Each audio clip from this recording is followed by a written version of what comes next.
비록 환자를 과도한 정도의 좌절, 긴장에 노출시키는 것은 피하지만 모든 관계에는 그것이 충분히 존재하기 때문에 환자는 그것을 다루는 방법을 배워야만 한다. 대체로 접촉 기능에 반응하는 것은 치료사가 상징적으로 좋은 가슴을 제공할 수 있게끔 한다. 아주 섬세하게 반응하는 엄마라 할지라도 아기가 그것을 원하는 그 순간에 항상 그것을 제공하거나 아기가 안아주기를 원하는 순간마다 그를 안아줄 수는 없다. 이런 이유로 조만간 좌절스러운 대상을 다루는 환자의 습관적인 패턴은 활성화된다. 분석가가 정서적으로 더 중요해질수록 이런 패턴은 더 활발하게 나타난다. 전이 대상으로서의 분석가에게 이 병리적인 방어는 정서를 집중시킨다. 항상 우리가 내담자들을 만날 때 그 내담자들이 편안하게 어떤 불편함이 없이 자기 안에 떠오르는 생각이나 정서나 혹은 기억을 표현할 수 있도록 도와주는 역할을 우리가 하려고 애를 쓰는데, 그래서 긴장이 최소화되는 상태로 아주 좋은 분위기를 만들어 주려고 하긴 하지만 이러한 상황이 항상 그대로 워킹하진 않아요. 상담자 입장에서 내담자가 과도한 좌절이나 긴장에 노출되지 않도록 애를 쓰긴 하지만 어떤 관계에서는 반드시 좌절이나 긴장은 생겨난다는 얘기 대부분. 여러분 일상 삶 안에서 누군가하고 관계를 맺을 때 상대방이 나에게 아주 친절하게 한다고 하지만 어느 순간에는 그 상대방하고 관계에서 긴장이 발생하죠. 그래서 내담자가 접촉을 해올 때 그 접촉에 반응하는 경우에 어느 경우에나 환자가 편안하다고 느끼는 우리가 대답을 해주려고 애를 쓰긴 하지만 환자는 그걸 그대로 받아들이지 않고 어떤 사람은 편안하게 느끼고 어떤 사람은 불편하게 느끼는 거예요. 그리고 같은 인터벤션을 하더라도 상담자 입장에서는 최선을 다해서 어떤 반응을 하지만 그 반응이 내담자에게 어떻게 받아들여질지는 그 내담자의 상태에 따라 각각 다른 거죠. 그래서 어떤 인터벤션도 확실하게 상담자가 원하는 결과를 가져오지는 않아요. 어린아이의 예를 여기서 들고 있는 거죠. 아이가 엄마를 찾을 때 엄마가 아이가 젖 먹고 싶다고 하면 엄마가 안아서 아이의 젖을 주기 시작하는데 아이가 젖을 먹고 싶어 할 때마다 엄마가 젖을 줄 수는 없어요. 우선 아이의 상황을 봐서 꼭 젖을 줘야 되는 게 젖을 주지만 지금 젖을 주지 않아도 되고 엄마가 지금 시간이 없는 경우에는 아이가 원할 때마다 젖꼭지를 물릴 수 없는 거죠. 아이가 원할 때마다 젖을 줄 수도 없고, 그리고 아이가 그젖 먹고 싶은 시기를 딱 맞춰서 엄마가 젖을 주기 어렵다는 얘기예요. 엄마가 하던 일이 있으니까 어떨 때는 엄마가 딜레이를 아이는 지금 당장 젖을 먹고 싶은데 엄마가 2, 3분 후에 나타나거나 해서 어떤 경우에는 이 좌절이라 이 프러스트레이션이라고 하는 거죠. 아이들이 텐션이나 프러스트레이션, 그리고 좌절이나 긴장을 전혀 경험하지 않는 이런 이상적인 상태는 없다는 얘기예요. 그래서 상담 안에서도 상징적으로 어쩌면 상담자가 모성적인 존재가 된다고 할 때 그 모성적인 존재가 항상 내담자 입장에서 만족스러운 대상은 되지 않는다는 얘기예요. 사회적인 삶 속에서 내담자가 어느 상황에 있거나 실제 삶 속에서 이분들은 항상 긴장이나 좌절이 전혀 없는 상태에 있는 게 아니고 어떤 상황에 가끔 좌절이나 좌절로 인한 긴장을 경험한다는 얘기예요. 그래서 이분들이 상담에 와서 배우는 건 이 좌절과 좌절로 인한 긴장 혹은 공격성 이런 것을 어떻게 다룰 것인가를 배우는 거기 때문에 상담자가 공감을 충분히 하지 못하는 것, 그 자체를 탓할 부분은 아니에요. 이건 어차피 발생한다는 얘기예요.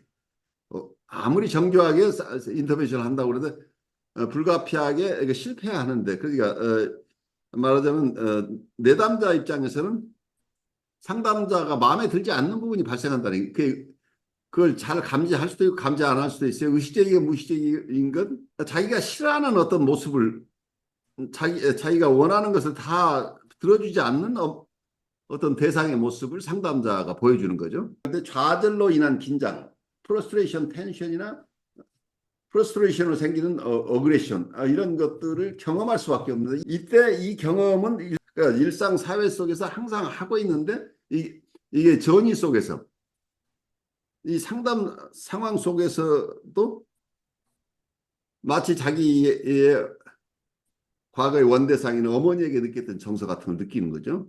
어머니가 나를 계속 좌절시킨 사람이면 이제 지금 상담자가 자기 얘기를 제때 잘 들어주지 못하는 게 화가 나는 거죠. 긴장이 오기도 하고. 이런데 좌절로 인한 불편함, 좌절로 인한 긴장, 이런 것을 어떻게 해소하는가가 보통 이 사람들은 이분들은 패턴화되어 있다는 얘기예요. 불편할 때 어떻게 하는지.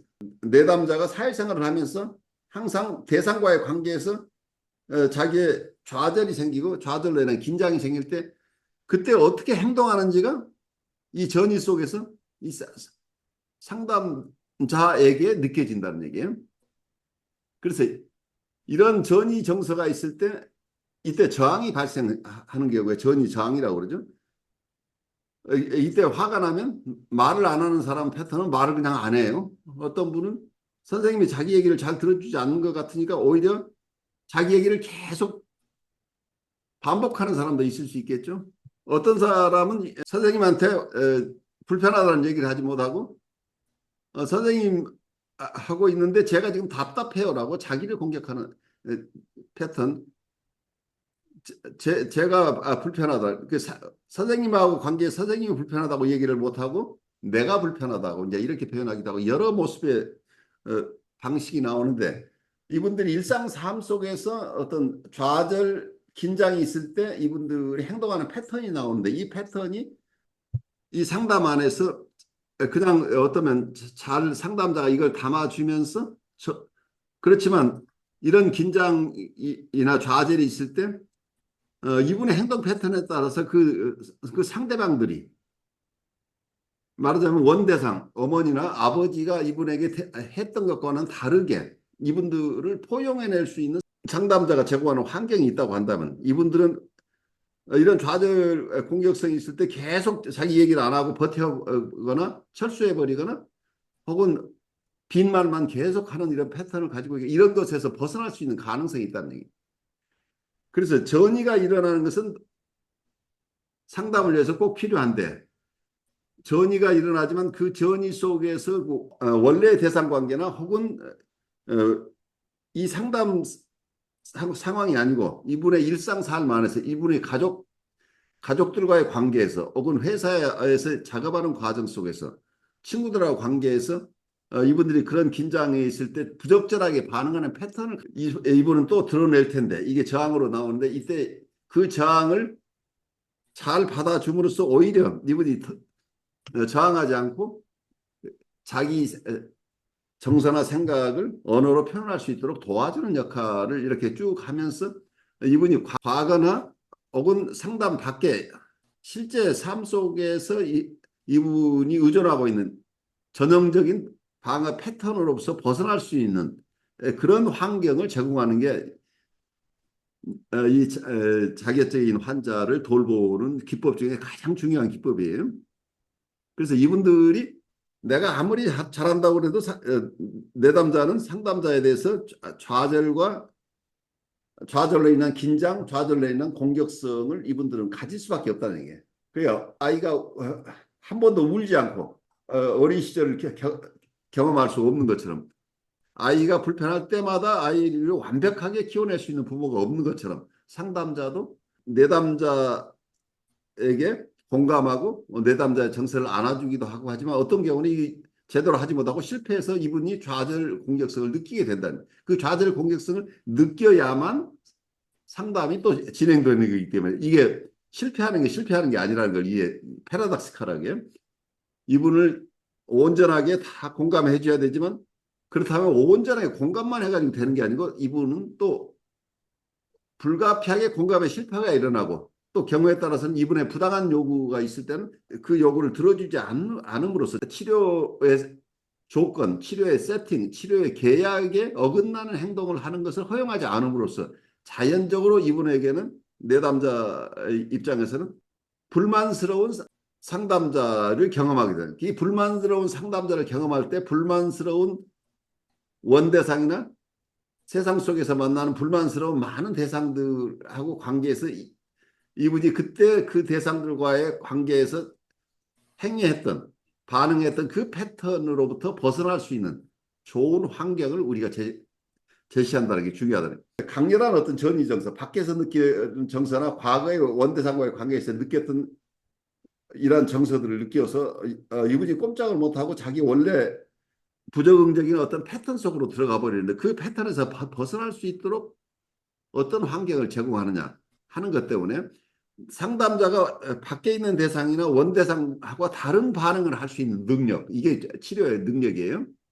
그러니까 상담자와 내담자 관계에서 상담자는 말하자면 과거의 원대상에게 화나게 하는 것 같은 정서를 우리에게 계속 불러일으킨다고 하는, 우리가 역전이가 우리가 느끼는 정서가 이분이 준 정서, 과거에 어머니가 느꼈을 정서, 어머니 입장에서는 얘가 자꾸 울었으니까 너무 답답해서 이때마다 화가 났었다고 한다면 나도 지금 화가 나요. 이분이 하는 어떤 행동을 보면서 그럼 그때마다 화를 내는 것이 아니라 그 화를 담아내면서 이분이 왜 그러는지 스스로 과거의 패턴과 다른 방식으로 반응할 수 있도록 시간이 굉장히 오래 걸리지만 이 과정을 인내롭게 가면서 이분이 새로운 반응 방식을 개발할 수 있도록 도와주는 겁니다. 그러면 사회의 부정적인 반응을 이분은 평생 하고 살아왔는데 이게 반복 충동이라고 그러죠. 계속해서 똑같은 어떤 행동 패턴을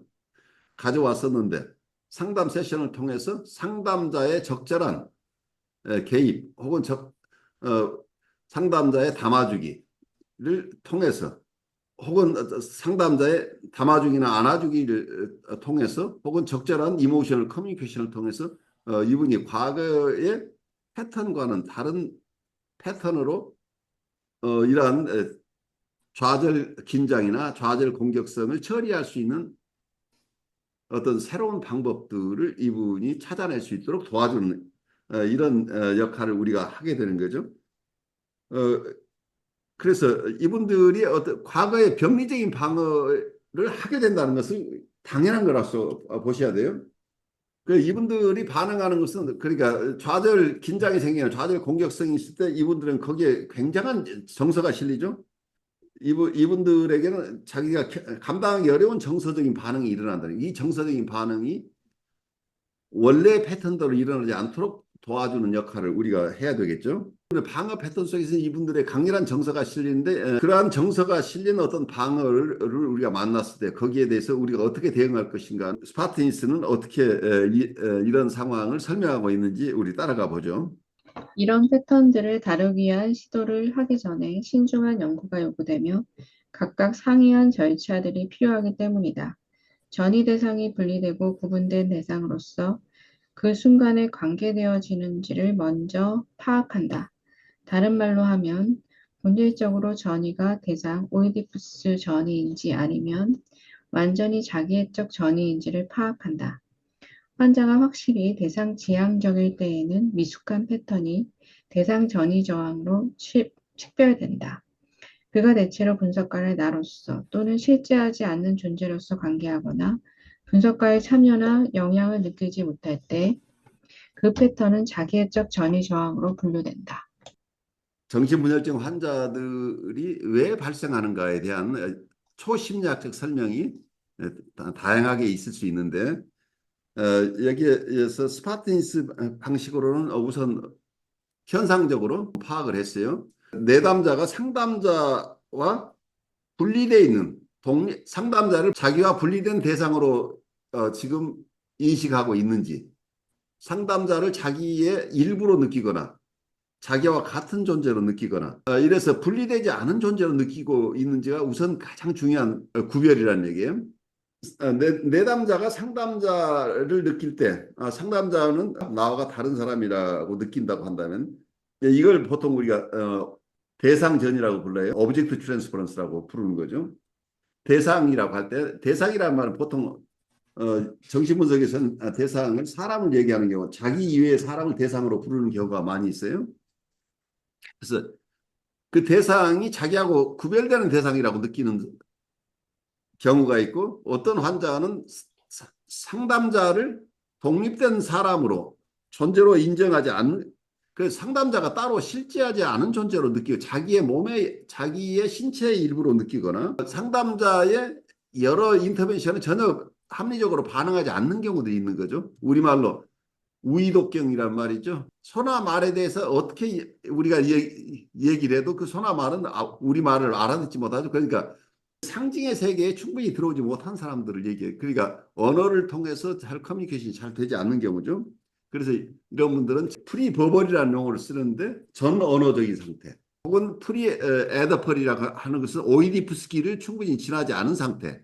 오이디푸스키를 충분히 건너가지 못했다는 얘기는 엄마하고 아직은 합체된 엄마와 자기가 하나라고 느끼는 상태예요.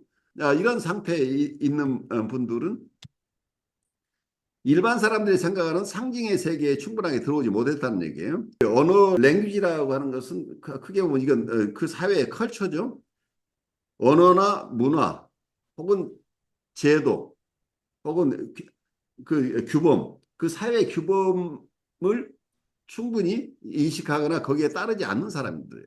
아직은 규칙을 자기 안에 내재화하지 못했다는 얘기예요. 내면화하지 못한 거죠. 그래서 어, 대상과 자기를 분리해내지 못하고 있는데 이런 상태에 있는 분들은 이 전이를 이걸 자기애적 전이라고 그래요. 대상과 자기를 구별해내지 못한 상태죠. 그래서 어떤 저항을 한다고 할 때도 이 자기애적 전이 상태에서 저항이면 자기애적 전이 저항이라고 부르고 대상 전이 상태, 나를 독립된 사람으로서 보고 그 독립된 대상에 대해서 미움 정서를 우리에게 투사하기도 하고 싫은 정서를 투사하기도 하고 이렇게 하지만 나를 독립된 대상으로 보고 하는 전이 정서를 느끼는 이런 상태하고 다르다는 얘기죠. 그래서 전이 자체를 대상 전이와 자기애적 전이로 우선 크게 나누고 그러면 그 전이 정서로 인해서 저항이 일어났을 때 그 저항을 두 가지로 나눠서 대상 전이 저항과 자기애적 전이 저항으로 나눈다. 이렇게 우선 설명을 드려요.